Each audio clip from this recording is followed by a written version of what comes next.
Hey guys, what's up? This is Bry. Happiest of Mondays to you. TGIM, thank God it's Monday. I say that every day. But let's go. Lots to cover today.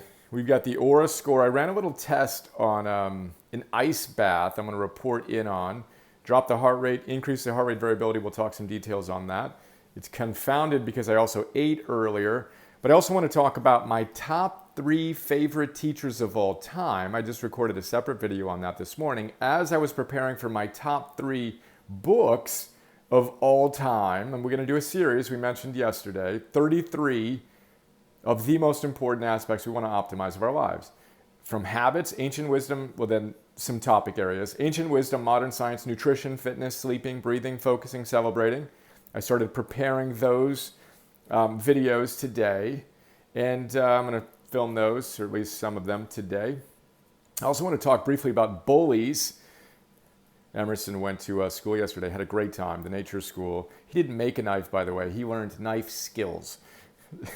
He will make a bow and arrow next weekend, though, I think, which is pretty awesome. And he had a little experience with a little bit of bowling. I'm going to talk about that, and it's funny because people are just crazy on YouTube. So I get nice comments all the time, but I like to screen grab and print out other comments as well, just to remind myself everything is empty of meaning, etc. But before we go any further, let's recommit. Today's day 1.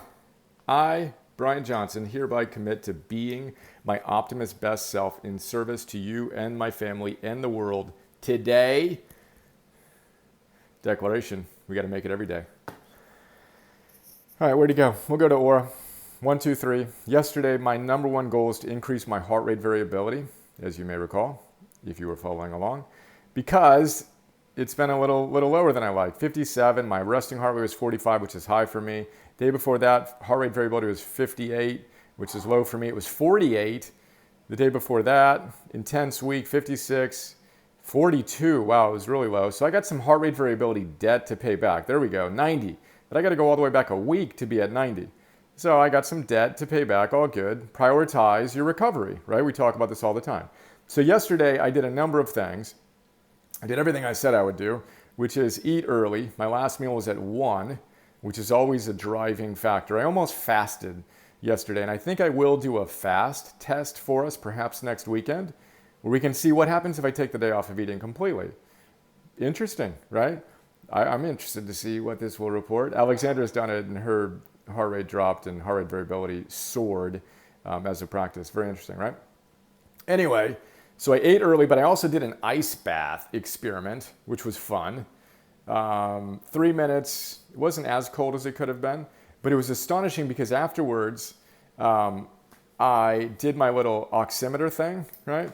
And my heart rate dropped to 38, which I often can get to 39, 40, 41 in the morning when I'm doing my meditation in the morning, and I get my oxygen saturation on that little pulse oximeter thing to 100 in the morning, but usually at night it's more like 95, 96, 97.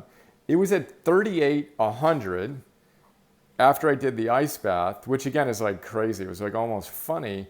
And again, it was confounded because it wasn't just the ice. I hadn't eaten in a number of hours, but that certainly, my intuition has accelerated it. And while we're talking ice baths, William James once said, you got to practice exercising your will.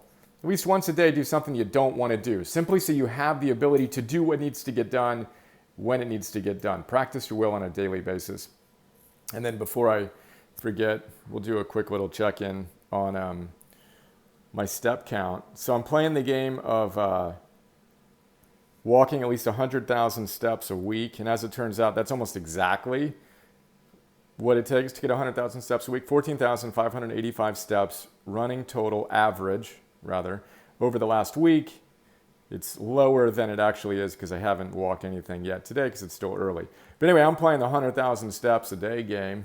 Join me if you feel so inspired. We encourage our coaches and actually require them to get certified to walk at least 10,000 steps a day and or move their bodies for 30 minutes, etc. So that's our Aura. I also watched a movie, as promised. Rewatched The Matrix.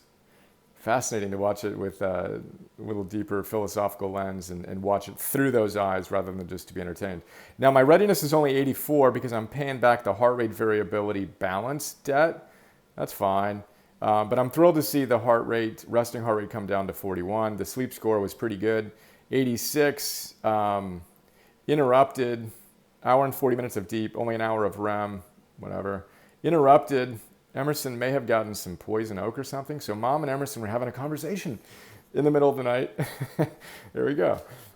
Moving on. So today I'm going to continue to focus on the heart rate variability. I'm going to experiment with the ice bath again tonight. We did it all. The kids did it. Alexander did it. It was awesome. And top 3 favorite teachers of all time. We're going to share this video separately. But as I was preparing for my top 3 book series, through the different domains I just described, habits, ancient wisdom, etc., I'm working on the ancient wisdom top 3 books. And it's tough to boil it down to the top 3. Super tough. So I'm going to have the top 3, and then I'm also going to have the top 10. Kind of cheat of, hey, these ones were almost there. But ancient wisdom, it's the Nicomachean Ethics by Aristotle, which defines eudaimonia via arete, which is, of course, basically our entire philosophy. Then it's Epictetus in his discourses, which is Stoicism 101. It's influenced so many people across time, and Epictetus is my favorite teacher. Then it's the Bhagavad-Gita. The third one was the hardest. But I realized, you know what, I got to go with the Gita. This was Gandhi's Bible. It's set on a metaphorical battlefield. We got to win the war within ourselves, be the change we want to see. That's not an easy process, right? Anyway, those are the top 3. And as I did that, I made an asterisk here for, well, Epictetus is my favorite teacher. Then I'm like, well, who are my other favorite teachers? And I realized, oh, I got to do a video on that. Epictetus, Maslow, Campbell. I talk about why in that video you can check out.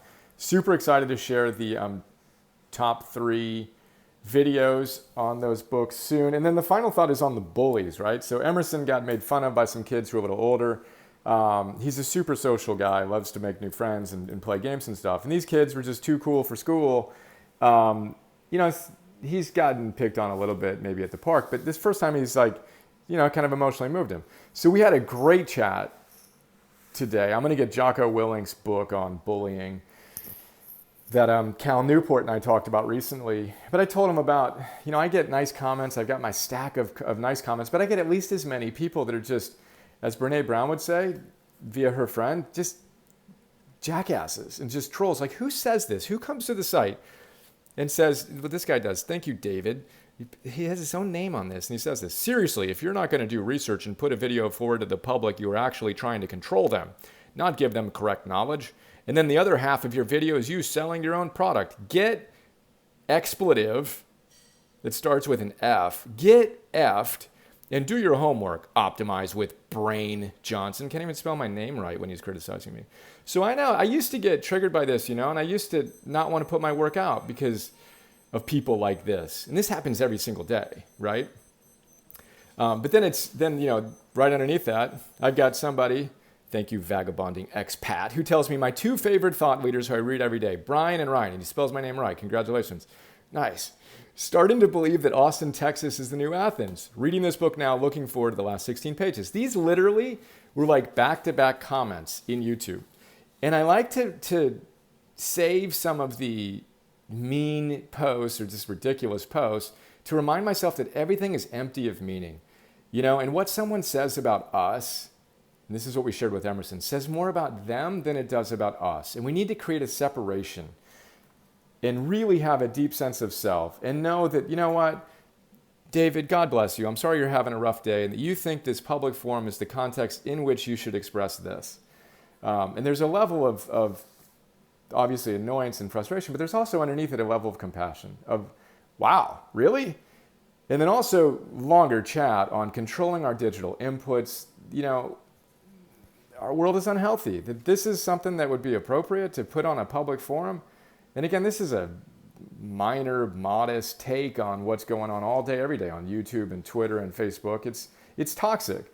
But anyway, we need to separate ourselves. And then from a bully perspective, it's really cool to be able to explore these ideas with Emerson and really develop his sense of self. He was wearing his optimized t-shirt and they said it in optimize, like just making fun of it, Matt, I got your comment. I promised I'd print that out. That was so good. He's like, I'm not going to wear my optimized t-shirt again. And your mom's like, no, Fierce. You're wearing that thing next time.